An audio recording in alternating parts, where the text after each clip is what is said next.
Team, what an awesome staff meeting. I'm so excited for Christmas.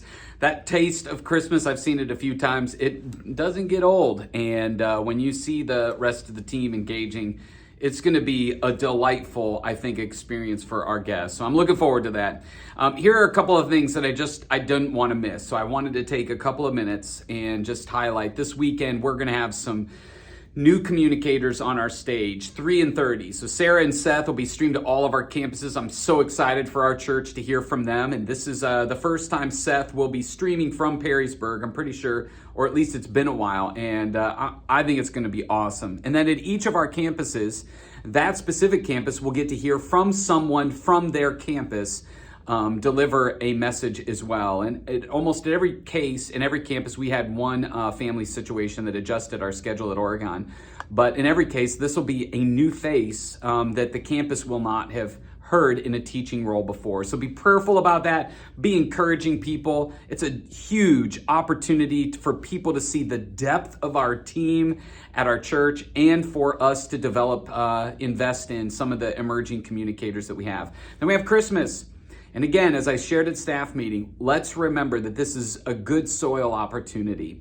And so there is a difference in being overworked and underprepared, but both of them can leave you feeling overwhelmed.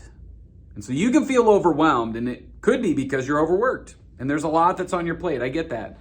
But sometimes we're overwhelmed because we're underprepared. And when we're underprepared, we want to point to all of the stuff out here that's causing problems, that's making us feel overwhelmed, when in reality, we just didn't take a little extra time to make sure that we looked at our schedule, or we set aside time, or we were strategic, or we just tried to rush, or we tried to fit too much in at the last second.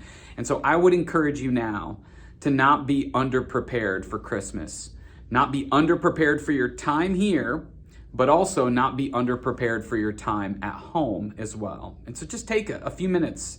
Take 30 if you need to. Look at your schedule. When are you going to be here? What time do you need to be here? What do you need to have in order for those services to go well, right? Let's take a couple seconds just to make sure you're really prepared and not just breeze into it and then get caught off guard by something. But then also, what does being prepared for your family time or your time with friends or time with God in that holiday? What are some things that you could schedule or set aside now so that you don't feel overwhelmed in the midst of it?